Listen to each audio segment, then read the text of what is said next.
Ιδανικοί αυτόχειρες. Γυρίζουν το κλειδί στην πόρτα, παίρνουν τα παλιά φυλαγμένα γράμματά τους, διαβάζουν ήσυχα και έπειτα σέρνουν για τελευταία φορά τα βήματά τους. Ήταν η ζωή τους, λένε, τραγωδία, Θεέ μου, το φρικτό γέλιο των ανθρώπων, τα δάκρυα, ο υδρός, η νοσταλγία των ουρανών, η ερημία των τόπων.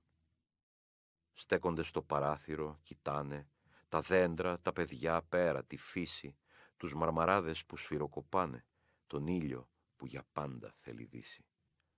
Όλα τελείωσαν, το σημείωμα νάτο, σύντομο, απλό, βαθύ καθώς ταιριάζει. Αδιαφορία, συγχώρηση γεμάτο για εκείνον που θα κλαίει και θα διαβάζει.